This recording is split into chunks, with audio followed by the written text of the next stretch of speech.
What's going on, everyone? It's Corey here from the Breakevens, giving you another podcast today. Round 12 is done. First mid buy round, pretty hectic. Um, it was my toughest predicted buy round, so you'll see how I went very shortly, and I think that proved to be it. But a few things went wrong, and I made a few bad decisions. So, but I'll go through that very very soon. So let's go through our social. So don't forget you can find us on a Twitter/X at Breakevens Pod. On Facebook, the Breakevens. We've got a page there. We post everything down there. All the Supercoach scores from the weekends gets uploaded. That's where you want to be. You can also find us here on YouTube at The Breakevens and on Instagram, The Breakevens. Make sure you give us a like, follow, subscribe, whatever it is on that platform. Make sure you do it because it's getting into crunch time. Now is when you make the big decisions. Everything that you've done in the past has led up to this moment. And this is where it starts to get fun. It's where you can start to derail your side a little bit. So now's the time you want to be getting as much information as possible, and that's what I am here to do. So, how did I go last week? How did my team end up? Let's go have a look. So, as you can see here, 1865 wasn't great. Wasn't great. Dropped 1600 ranks, so now I'm out of the top 3K. I'm close, but I'm out. I was looking top K hopefully this week, but things went terribly wrong, so that didn't happen. So basically for me for the rest of the season, my goal is to get top 1K. And I think this week we're going to bounce back and make sure that I do that. So, yeah, look, wasn't great, but we will rebuild. We will. So, let's go and show how my team lined up and who actually scored what. So here we have it. You can tell just by my VC and my C selections the sort of week that I had. Um, yeah, I had 19 available players ending in 1900, which usually doesn't bode well. So let's quickly go through the side. So Dacos 156, absolutely smashed it. Didn't have the vice captain on him, which hurt. And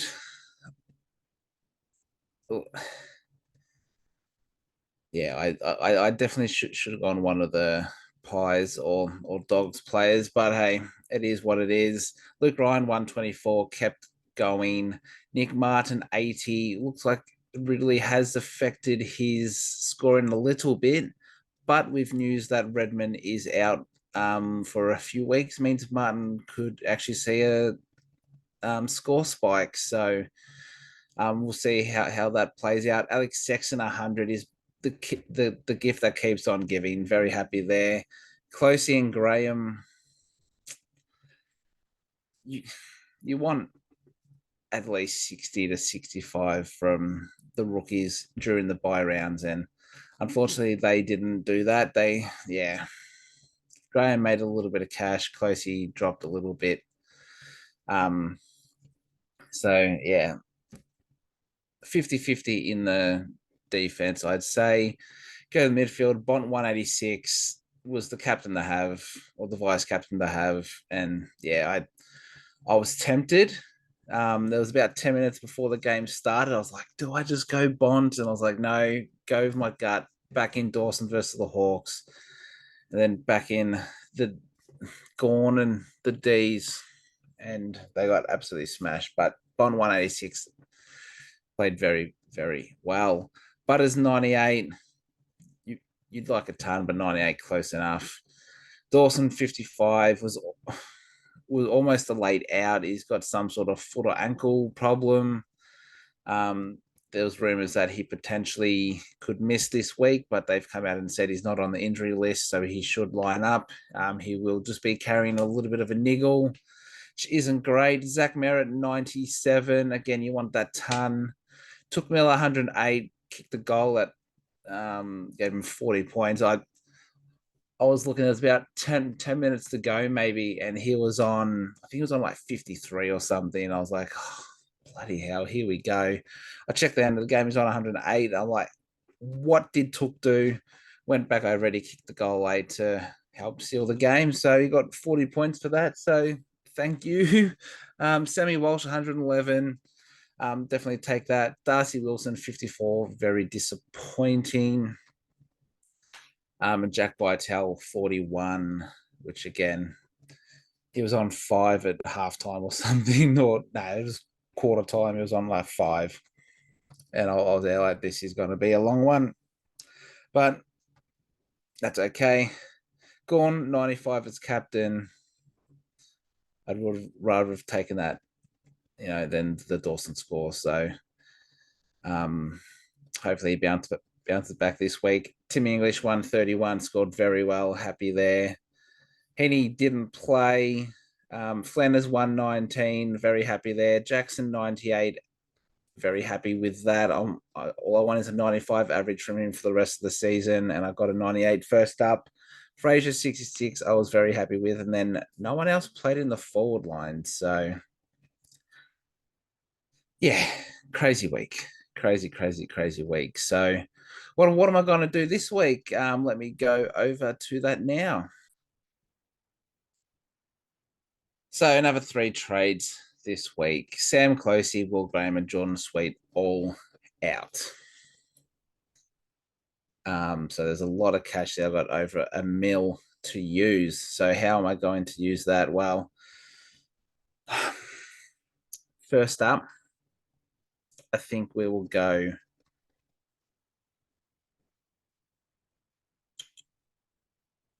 We'll start with the primo that's going to come in. We'll go Jeremy McGovern. North this week has a few good fixtures coming up. 108 average so far.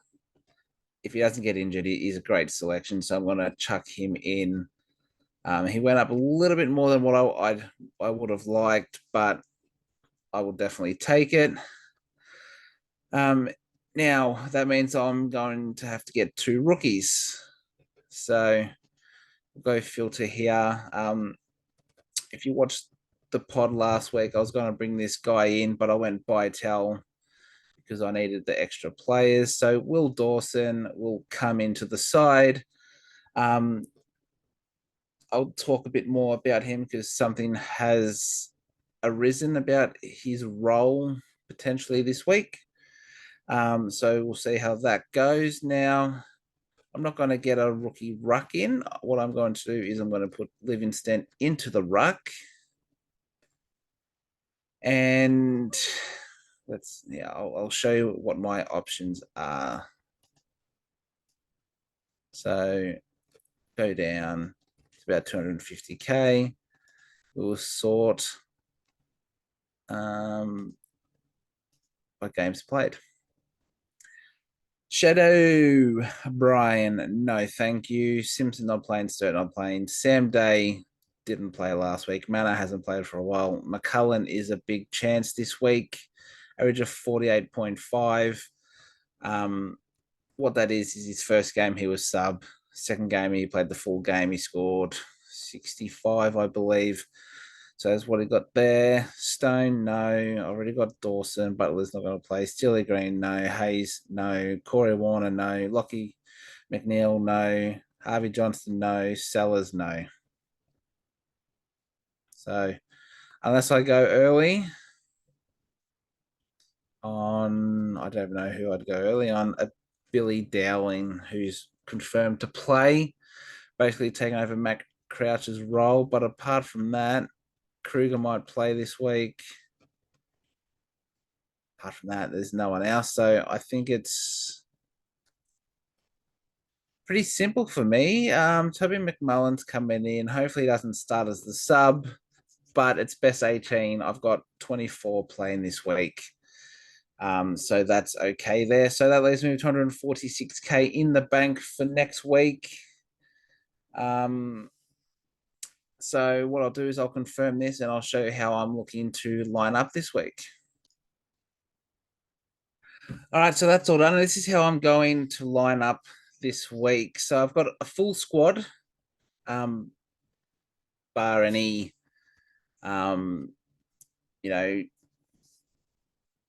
selection news, but everyone here should be playing. So I've got the full, what is it? Is it 22?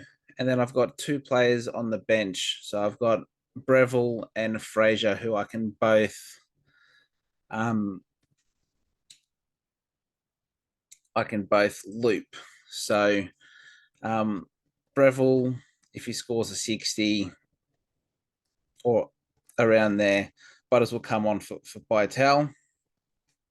And if Fraser does what he keeps doing, Jackson will come on for McMullen, so I can get their scores there. But that's how I'm lining up primo wise 1, 2, 3, 4, 5, 6, 7, 8, 9, 10, 11, 12, 13, 14, 15, 16, 17 primos, including Powell there. So, and I've got Sexton who's scoring well as well. So I've got 18. So it's really Dawson, Wilson, Bytel, and McMullen or Fraser and Breville, depending on everything there. So should be in good stead. I think this week will come down to who your vice captain and captain. So as you can see, I've gone the two rucks. I've gone English into Gone. Dawson against Richmond, if he wasn't injured, would probably be a lock for me. But that's not the case. Bulldogs Brisbane, tough one. It's either Bont or English. I think English is could get on top of the ruck situation there. So that's why I've gone him. Got the Hawks versus the Giants. You'd be tempted to go Tom Green. But it's in Tassie, so I don't think Green's played there. He might get some attention this week. Might cop a bit of a tag. So it's a bit up in the air there. West Coast North Melbourne is a game that I'm 50-50 on. You've got McGovern and Sheasel there for potential vice captain. So that's really the only other game I'm looking to vice captain. It's because Saints and Gold Coast, not 100% on Miller and Flanders as a captain. And Saints, I only have Wilson. Swans, Heaney could go big against the Cats. But if I wasn't going to go English, it'll probably be Sheasel or McGovern, just because it just seems like an easier matchup there.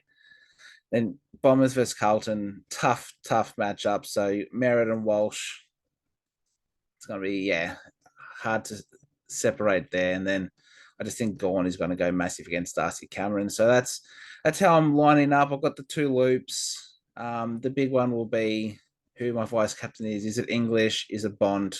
Is it Sheasel? It's what it's going to come down to. So definitely something I'm going to have to look towards. But yeah, that's my side for this round. All right, so I'm going to do things a little bit differently today. Usually I've got my trade out and my trade ins and I've written stuff down. You know, my thoughts, but we're in the buys. It's a bit different. So basically your trade out options for this week, any rookies you have on field or anyone who is a rookie on the bench who is not playing and can make you some cash. So you saw me, Sweet, Closey, Graham, all trade out options. You know, they've done everything that they can. You can bank a lot of cash. As you saw, I had over $1 million. You can do that this week. You got your Wilsons, who has maxed out, lost a little bit last week. It is time to go there. Any dead rookies like your Rogers, your Garcias, and I think Riley Garcia from the Doggies is a big one that you could definitely trade out as well. If you kept Joe Richards, time for him to go. Who else? I think those are the main rookies. If you still have like a Fife, you can definitely get rid of Fife there. Um, yeah, just look at your rookies, figure out how your buy structure is, how many people are you going to need? Do any of those rookies not play on your hardest buy? So could you maybe keep them for an extra week so you can get through that buy? So more points, or are you trading them to players who have already played, or sorry, have already had their buy, which we'll get into in a second. So basically, trade out any rookies that are on your field, any rookies that are on your bench that are dead weight, and any of those mid prices that you know it's just time to move on. So those are your trade out options this week. Now, before we get into the trade-ins, we do have a few bubble boys. So it's the two guys that I've brought in this week. So Will Dawson, 117k defender forward, average of 57 and a break even of negative 46. He's looked good and comfortable down back for the Roos, and he provides a great option this week. He was spotted though playing up forward at training today, and that is due to it looks like that Callum Dawson may return to the side, and he is mainly a defender, so he'll take Will Dawson's spot. And Dawson might most likely be played forward now.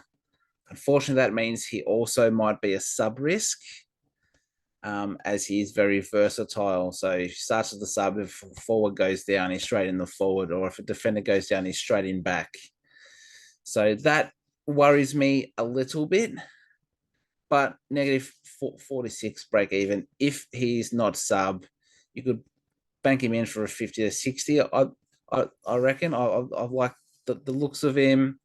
And at this point, he's not going to be a rookie that we're going to upgrade to. We just need him, make a slow 80 to 100k, and we could possibly move him on and fix our sides later in the season. So definitely an option there.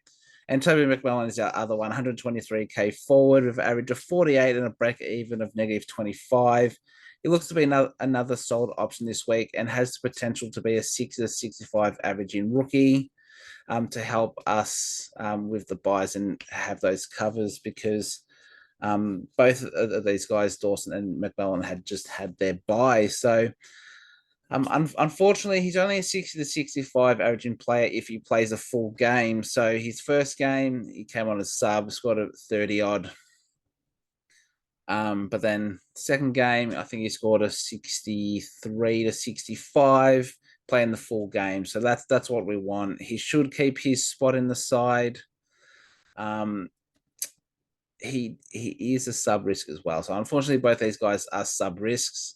But looking at all the other rookies, they're too hard to justify. You can't really trust them. And at the moment, you just need someone on the bench who can get you those 60s to help cover any players and hopefully have a spike game, where they get onto a few goals, or if Dawson's playing down back, he gets a few cheapies there. So those are the really only two. There's a whole bunch of others, but I can't really justify their price or their role. I think these two should be good for the next 2 to 3 weeks.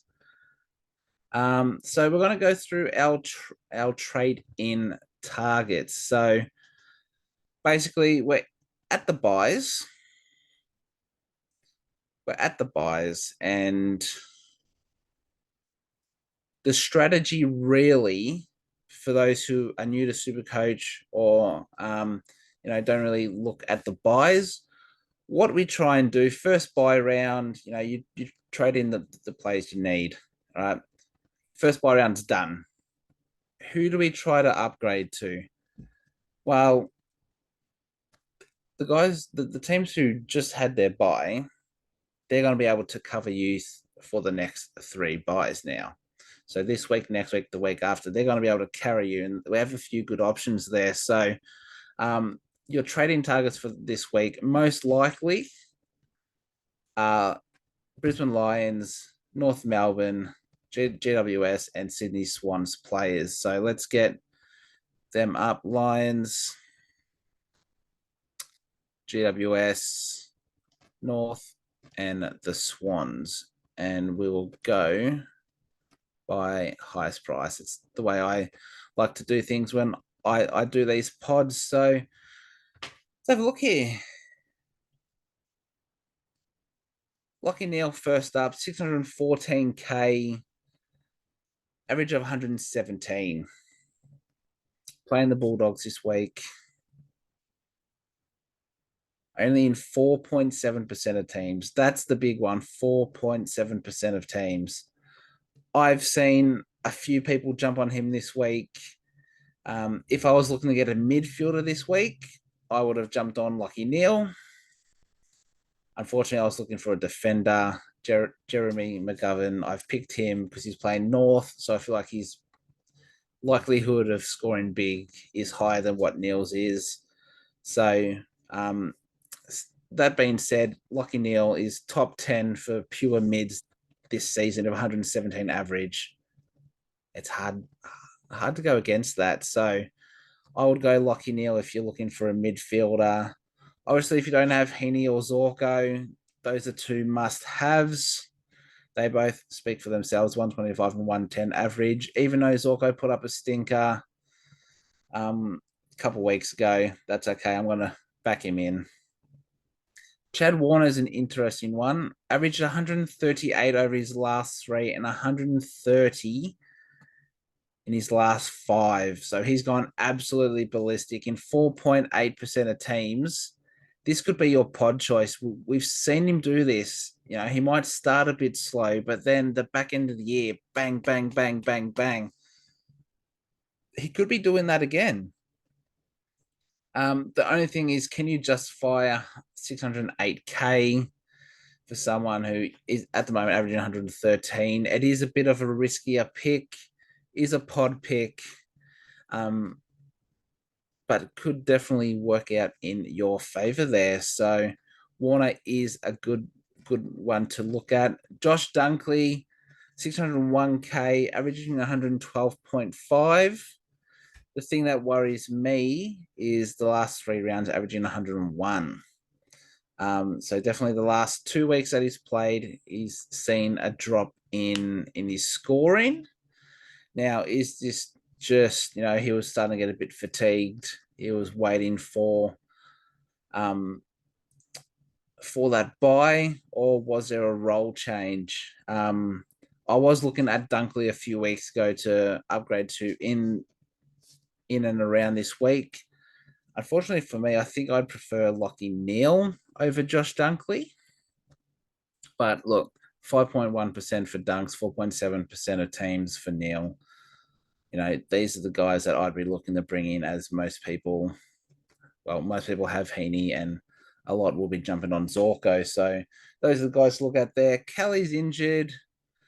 LDU I brought up a couple of weeks ago, 126 3-round average. I said a couple of weeks ago, he's gone 130 plus at the end of last season. He could do that again. He plays North Melbourne this week. Could be a huge score. We could see a massive score. So he's definitely, again, 5.7% of teams is definitely someone you could get as a pod pick who could go 130 for the rest of the season. So keep an eye on that. Grundy, I don't think people will be jumping on Grundy at this stage. If you started him and you traded him, you've basically gone to English, so you keep him there. If you've kept Grundy this whole time, you just keep him. All right, Sheasel, 56.8% of sides. If you don't have him, you just bring him in. Simple as that. A lot of people look to trade him a couple of weeks ago, but he's bounced back with a 107 average over the last 3. Definitely someone you need in. Cherry, I just prefer English. he's had a good season. Played every game so far, but again, if you've got Grundy or English, you just keep those instead. Goulden, I'm not liking Goulden this year. 104 average. We just haven't seen the consistency that we saw last year. I don't know if that's just due to Isaac Heaney dominating that midfield, or not. But Gordon's a bit down, and unless he can start to turn things around, I don't think he is a selection. Nick Blakey is someone who I like in defense. 101 average, 109 over the last three. Definitely a pod pick at 6.4%. The Lizard, I love the Lizard. He takes the game on. You know, he has the ability to go 120 plus. He won't have those massive games, but he can pump out 120s, 130s. The only other thing is he can also drop you a 60 and a 70. So it is a little bit of risk there, but if you're looking for a cheaper option, I think Nick Blakey is great. I don't think any of these guys, Berry, McCluggage, McInerney, Whitfield, are options. Zach Fisher, 123 3-round average. Definitely one I think you should look at. Looks to just be the guy down back. So definitely jump on Zach Fisher if you can. He is very cheap. And I think the last one would be Tom Green, 103 average, 96 over the last three. Since he injured his ankle, he hasn't looked like the same player. So hopefully with the bye last week, a bit more rest, he's able to make sure it's all good, and then we could see him fire in the back end of the season. Playing Hawthorn this week is a great opportunity. As I said, playing in Tassie and could cop a tag or some attention. So he has the chance to go at a 90, but he also has the chance to go 150. So definitely someone, if you're looking at an M8 or maybe a M9 loop, someone to look at there. And that's basically it, because I don't think you're really going anyone else here. So those are my trading options for this week. And with that being said, it's time to move to our captains. So on our Thursday night, our vice captains, you have the Crows versus the Tigers. And I think the only option in this game is Rory Laird. He's gone 147, 120, 92 in his last three against the Tigers. And as we know, the Tigers are an easy matchup for teams across the whole field.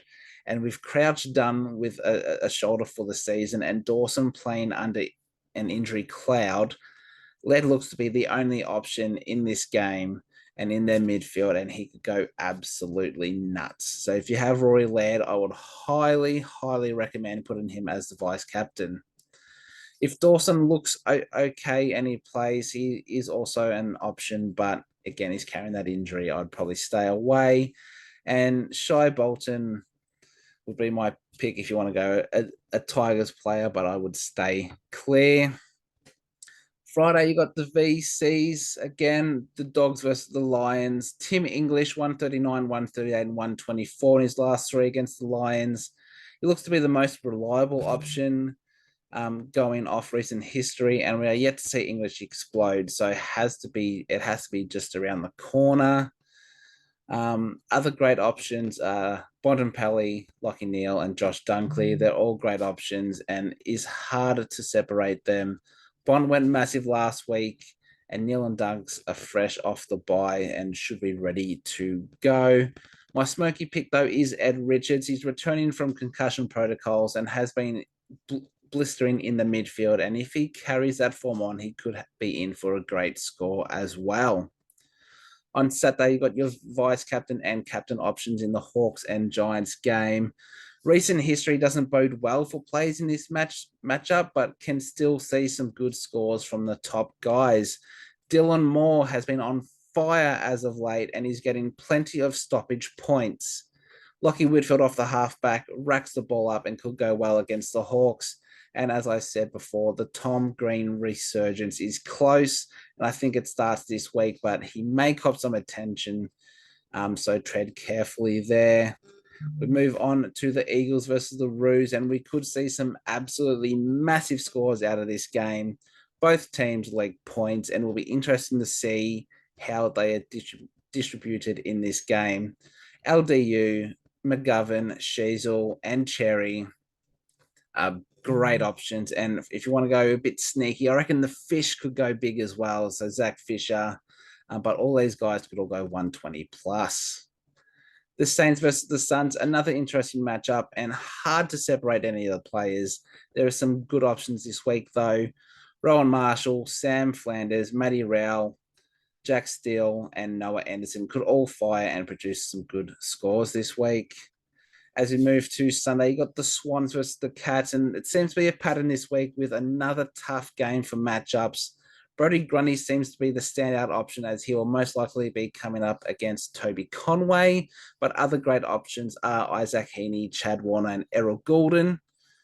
And we move to the Bombers versus the Blues, one of the toughest games to scope out this week, in my opinion. You have Merrin Walsh, who could go big, but have shown in previous matchups, that scores may be a bit lower, and it's a tough matchup in that midfield. Nick Martin and Nick Newman, both off the halfback, could be on fire and could see plenty of points in defense. And Jordan Ridley has been absolutely tearing it up since coming back. But the Blues are the hardest matchup for defenders this season. So in this game, if you wanted to put a VC or a C on someone, go with your gut and just hope you pick the right option. And on the Monday, you have the D's versus the Pies, and these are strictly captain options. You got Max Gawn, 108, 136, and 70 in his last three. After a shocking game last week, the D's will be looking to bounce back in a big way. And I think Maxi Gawn could have an absolute field day against Darcy Cameron this week. And of course, Nick Dacos, 118, 129, and 112 in his last three against the D's. The Messiah has been absolutely dominating the last few weeks. And with the D's looking depleted of confidence, it could once again go 130 plus. If you didn't want to put a captain on either of those, Christian Petrarca is another great option, but I would prefer to go the other two. So top fives were hard this week. Very, very hard. A lot of tough matchups. So my top five VCs go in number 5, Lockie Neal. I just think it was either him or Dunkley. I just think Neal is better this week. Harry Sheasel comes in at number 4 against the Eagles. Could absolutely go ballistic. Bond, I'm backing in to go again against the Lions. At number 2, we got Timmy English. I just think he's just going to dominate that ruck. And I think he could be in for a big score. And as I said, Rory Laird, I think, is the vice captain for this week. He comes in at number 1. And captains wise, this was really tough. At number 5, I've got Matt Rowell. I just think out of that game, he's most likely to go big, just tackle points, contested points. If he gets plenty of it, he's going to score well. Might even get on the scoreboard. So Matt Rowell, it is at number 5. Number 4 is Isaac Heaney. It's hard to bet against this guy. He's been so consistent this season. Fresh off the bye, I think he'll be ready to go. Number 3 is Nick Dacos. Hard to keep this guy out of the top 3 each week. The main man at Collingwood could go big. Brodie Grundy, I just love that matchup against Toby Conway. So I think if you have Grundy, he could put on a big score. And of course, number 1 is Max Gawn against Darcy Cameron, looking to bounce back. We could see another 160 plus score from him. So that is the podcast for today. A bit quicker, a little bit different, just because we're at the buys and it gets tougher and tougher to produce a lot more content because most of the players we've already traded out and most players we've already traded in. So it's just more that strategy of bringing in your primos who've already played already had the bye week before. So with that all said and done, thank you again for all watching. Don't forget you can hit us up on Twitter/X at Breakevens Pod, the Facebook page, the Breakevens. We post everything there. Make sure you give us a like and a follow over here on YouTube, the Breakevens, and on Instagram, the Breakevens. So thank you all once again. Good luck for this week, and until next time, it's bye for now.